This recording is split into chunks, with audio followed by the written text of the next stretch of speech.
Hey, Schmack'em Gob, look who I got with me, Craig from Forbidden. How you doing, buddy? I'm doing good, man. Doing I'm good. I'm very excited. I will be honest with you, because I'm a big Forbidden fan. That when I first heard the news of, I heard first the rumblings, they're teasing a reunion, and then when you announced it, and Russ wasn't there, I was kind of bummed. I was like, oh no, Russ ain't part of it. And then I got a few comments from different people talking about how amazing the new singer is, and they were just gloating. So they put a clip of him doing Chalice of Blood, and it was just amazing. With Warbringer. Yeah. It was Yeah. really badass. And so I know it's been what, 12 years since Omega, something like that, 12 or 13. 13. 13 years, and you've been holding back. You didn't want to reform Forbidden, and Russ, he's retired. He doesn't want to do it no more. So, what was it that finally made you change your mind? It was a conglomerate.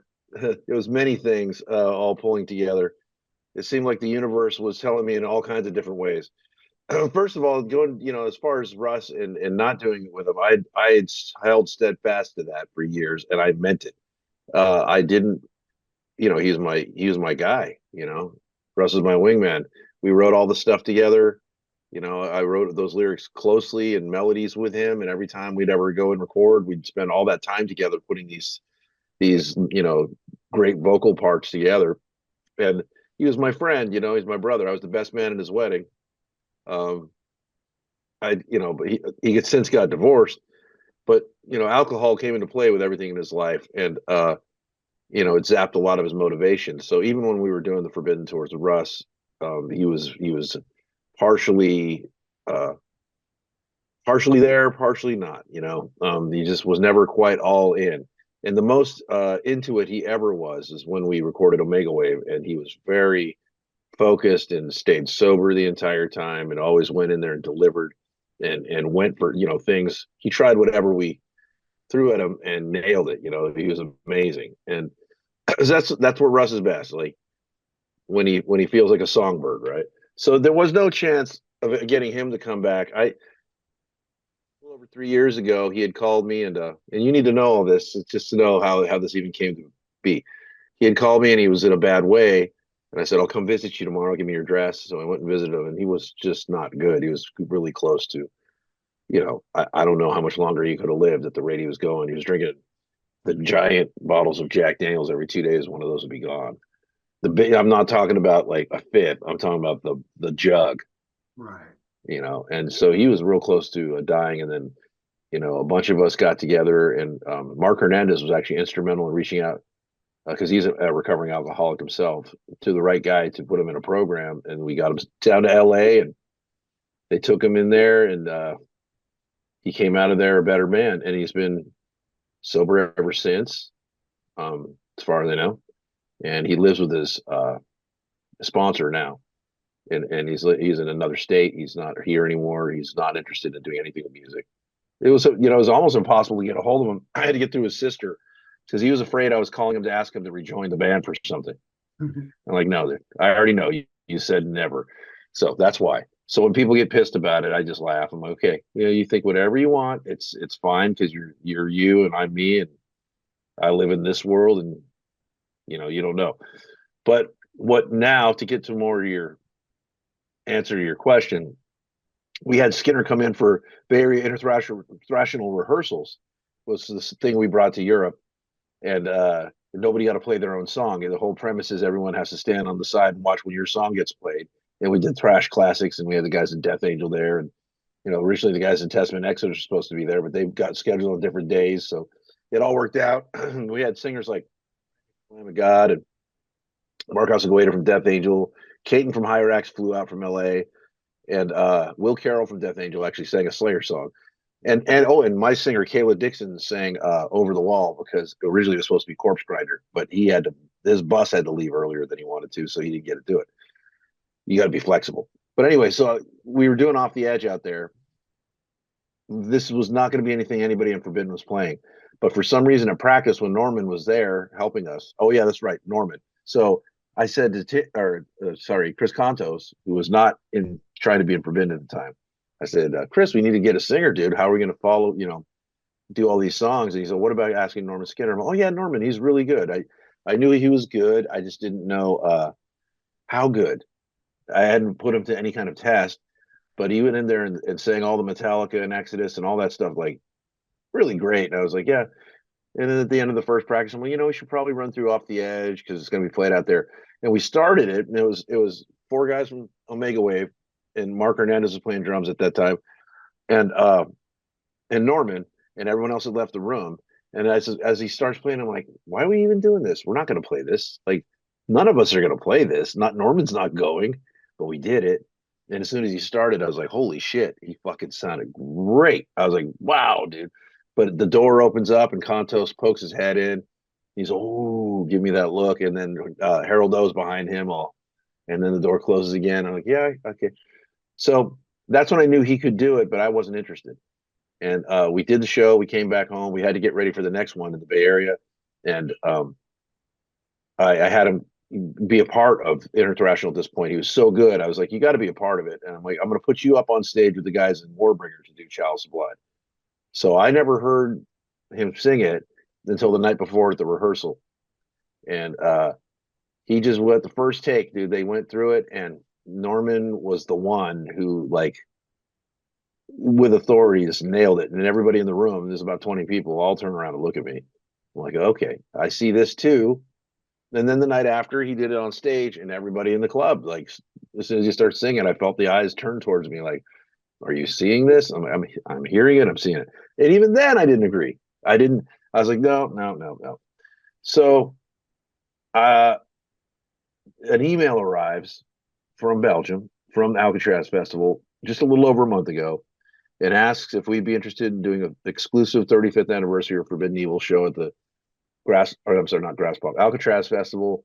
And they asked me specifically, would you be interested in having another singer for us, since or I know that he's not well, and would you be interested in asking Chris Contos to play drums, because it's a great story, and I know he plays with you already in the Boneless Ones. And I thought, okay, the universe is telling me I at least need to take this seriously right now. There's something solid, something, I mean, I just had to step back and just go, all right. So I called my manager, and we started the process. And I did not want Chris to play with me at first, because I don't want to push my friendship with him. We're such good friends. And I talked to him, and he said at first, he's like me. He's like, oh no, he's suggesting other drummers. It wasn't going to be Mark Hernandez, because he had quit Forbidden in 2011 on tour, which caused us to cancel an entire European tour. So I wasn't going to put that back on his plate, because I know his family life and everything is the reason why, and he's not able to do that. So I was drummerless. And then I talked to some great drummers, some really famous drummers, and everyone was interested. Some guys don't live here. Some guys are on tour or busy at the time. But ultimately, I reached back out to Chris and said, before I pull the trigger, should we talk about this one more time? And then he just is like, dude, let's fucking do this. Let's write a great fucking thrash record, down the line. Let's just try to, like, I was like, now I'm glad. I'm really glad that I got Chris and Norman, along with Steve and Matt. And that's how it all happened. It wasn't, I was literally the last one of the five of us to accept it. They were looking at me like, when are you going to come around on this? And Norman's never presumptuous. He was never thinking, he just kept telling people all the time, not to my face. He's like, my dream is to sing for Forbidden.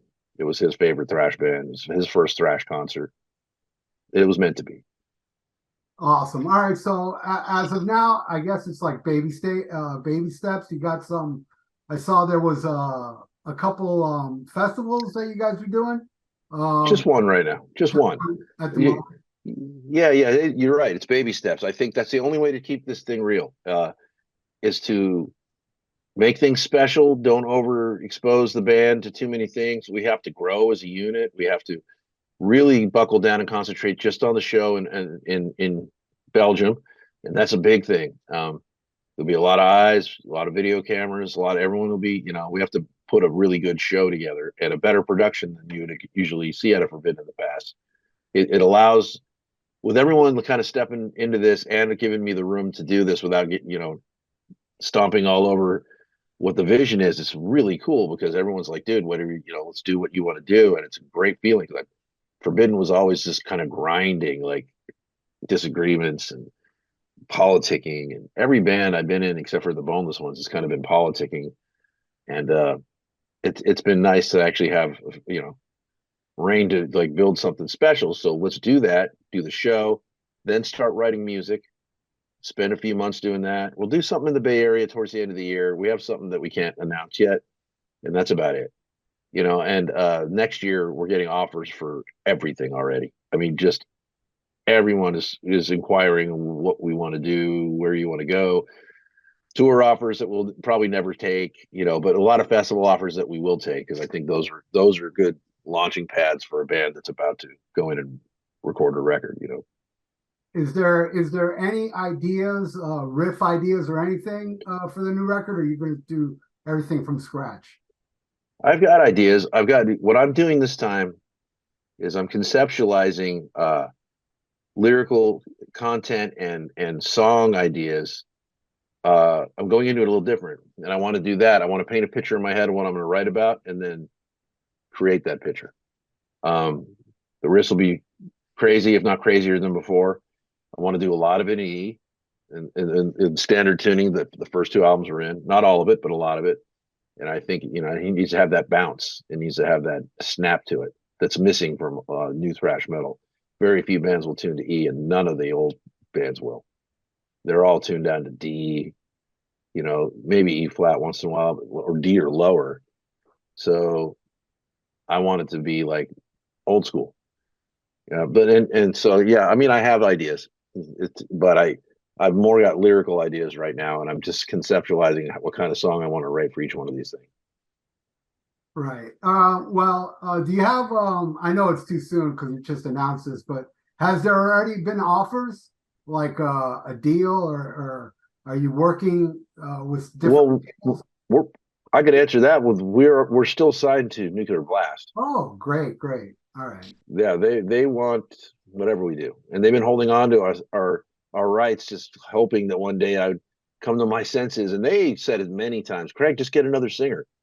And I'm just like, yeah, I wasn't interested. My respect for Russ, dude, runs deep, and people are gonna like claim that no forbidden arrest, which is just ridiculous. I mean, I understand because I was saying the same thing, but at the end of the day, when you look at how reality works, Dio replaced Ozzy, Dickinson replaced Diano, and so on and so forth.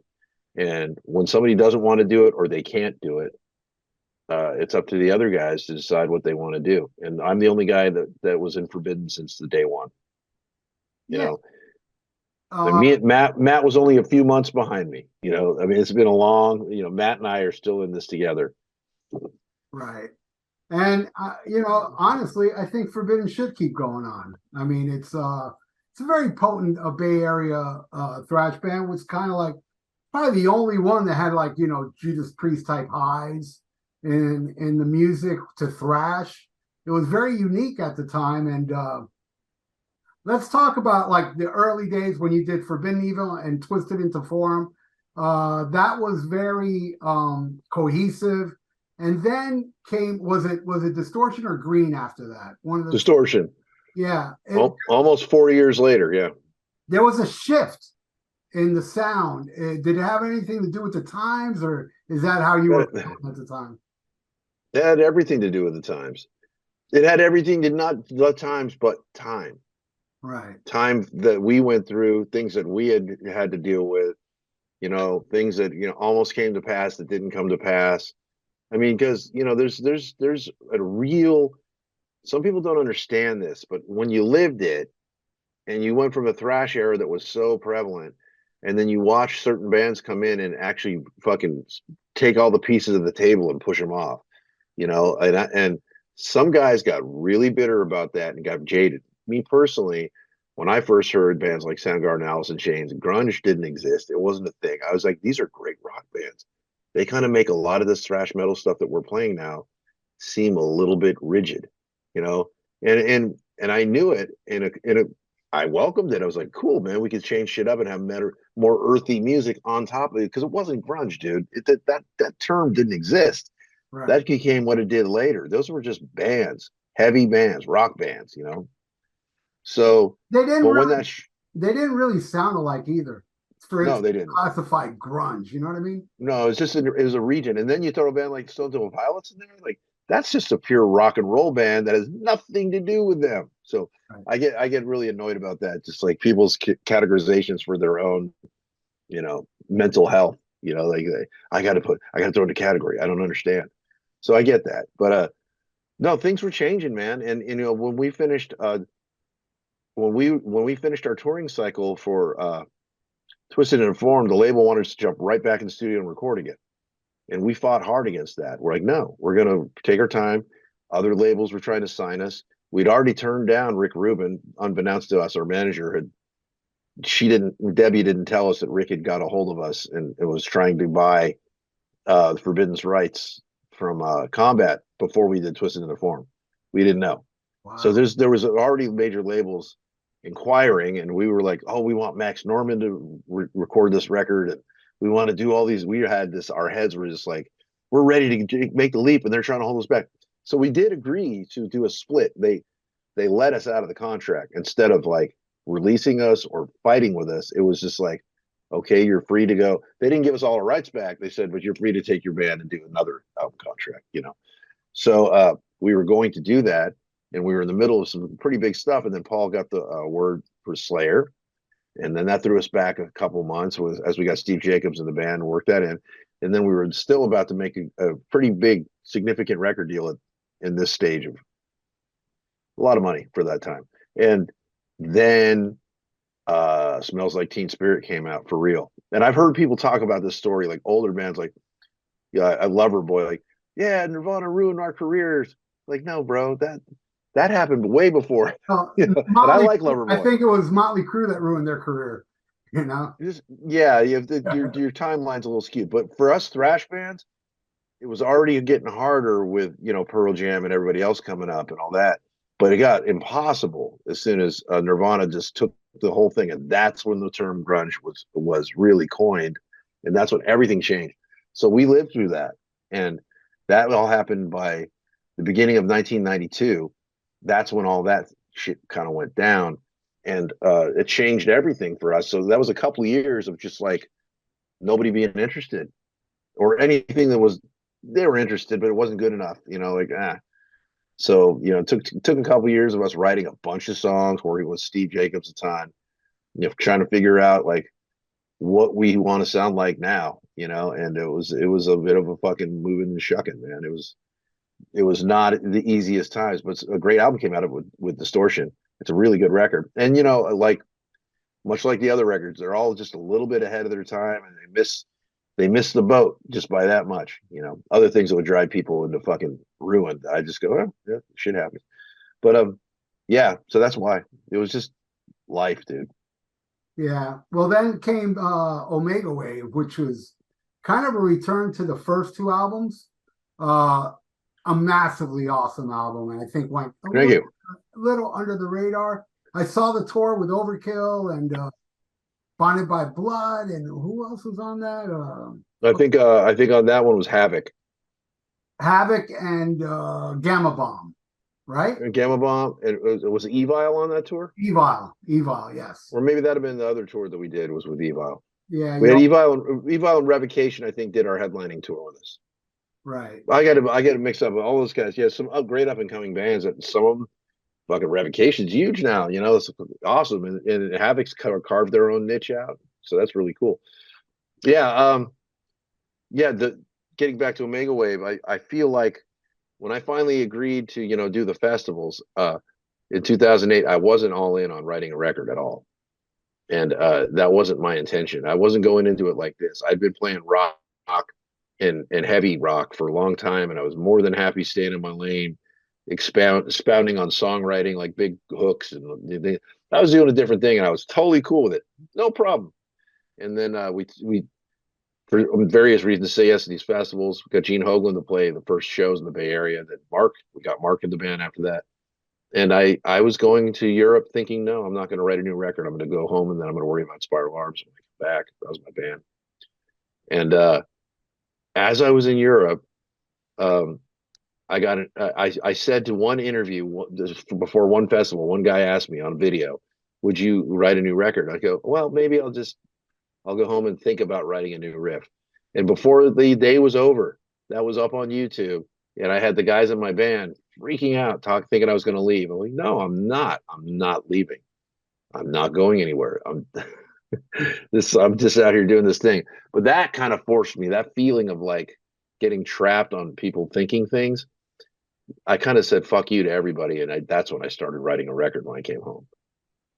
So I think Omega Wave was like a combination of, um, to me, all four albums before it, and it had, the energy of Forbidden Evil, the technicality of Twisted and Form, the heavy groove of Distortion, and the anger of Green, because that's what those albums kind of encompass. And I felt like it was the most metal statement we could possibly make. And I did want to keep it raw. I didn't want to overproduce it. I didn't want a bunch of triggers on the drums. I didn't want to have the guitars cut perfectly. Being in charge of the production for it, I got to keep it raw. So what it will do as years go on, like all the old stuff does, it stands more the test of time because it feels real.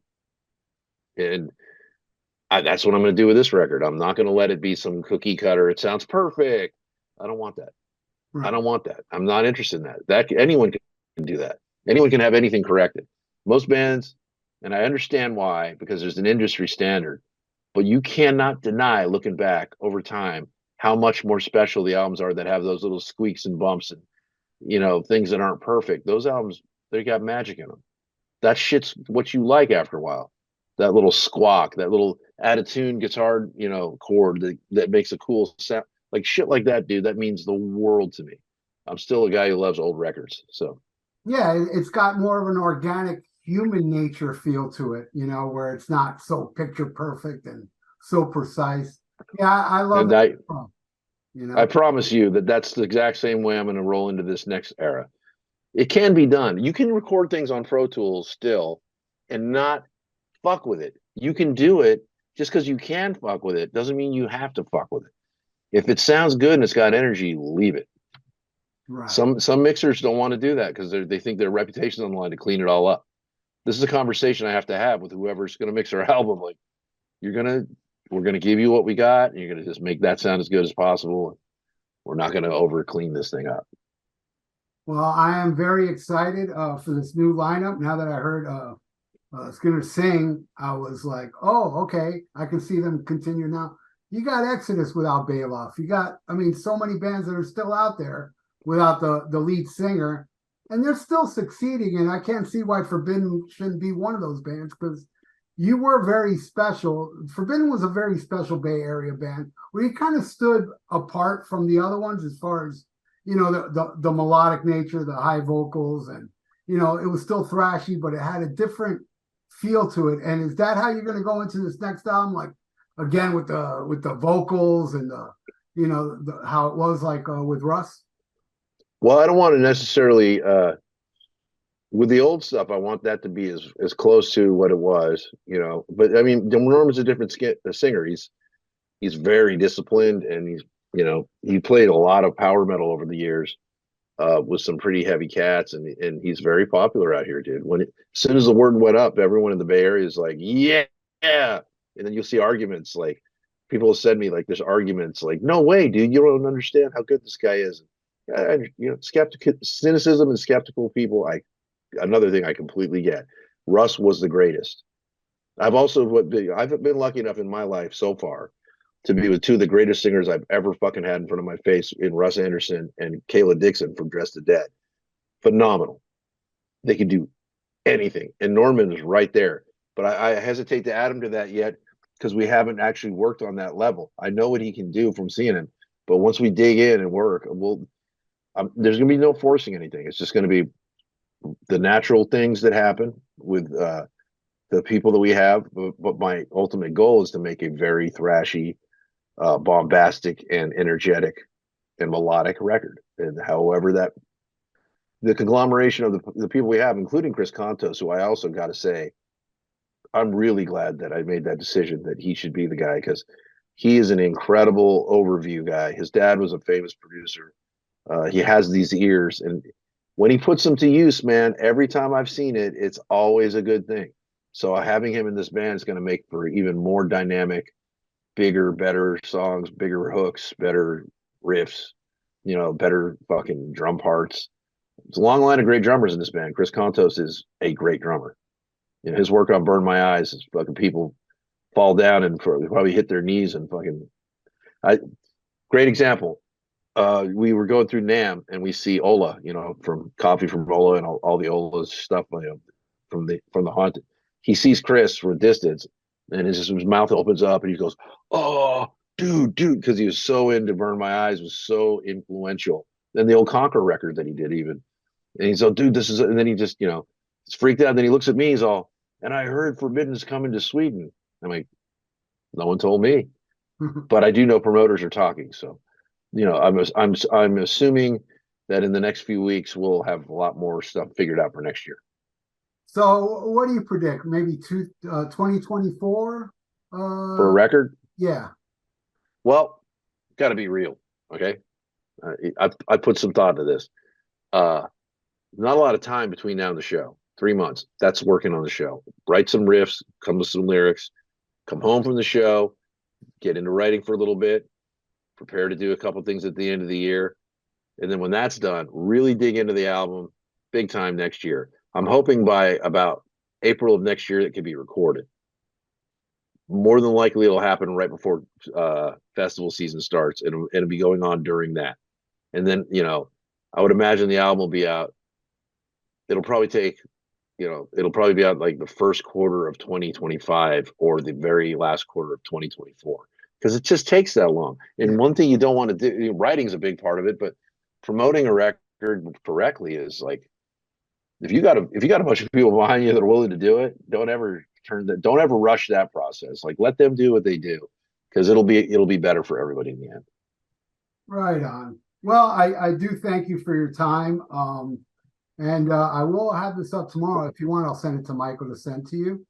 I am very much looking forward to seeing the footage of you guys. I know you won't be coming to Florida because nobody comes to Florida anymore, but I'm sure. Yeah, what Florida needs is a festival. Then we'll be front and center. But I was going to ask you. Thank you for all that. But I was going to ask you, where you're from Florida. So what part of Florida? South Florida. I live in around Miami. Oh, okay. Yeah, you don't get much shows down there. No, you got to go to Tampa. Yeah, exactly. Tampa and Orlando. But back in the day, you guys did come down here, for Forbidden Evil, Twisted Reform, and Distortion. So I got to see those, and also the one with Overkill. That was a great tour, great package. Yeah, that was good. And that was really, really fun. It was really great seeing you. Love. I gotta say, I love the new Overkill album. Yeah, love it. Yeah, I think it's my favorite of their new era. That and Ironbound are my two favorites. I think it's really, really good, really good. Well, yeah, I do enjoy it as well. So, all right, Craig, it was an honor speaking with you, and hopefully you will come down here, and I will get to see you guys in South Florida. Thank you. And you never told me your name. My name is Ralph. Hey, Ralph. And Craig. I got a big YouTube channel, man. I got almost 30,000 subscribers. So a lot of people, badass. Lucky us. Yeah. So a lot of people will be seeing this tomorrow. And anybody out there, you should definitely check out Forbidden's discography, from Omega Wave to Forbidden Evil. They're all great. And I thank you, my friend. Thank you, man. This little cult band is back. We'll see what happens. I have a lot of faith that it's going to do well. Hey, wherever the seas take us, we'll see. I know there's going to be a lot of bookings, so right on. I'll send this to Michael, and he'll send it to you when it's up tomorrow. And again, thank you so much for your time. Big fan. Thank you, Ralph. You have a great weekend. Okay. You too. Thank you, buddy. All right, man. Take care, everybody. Later.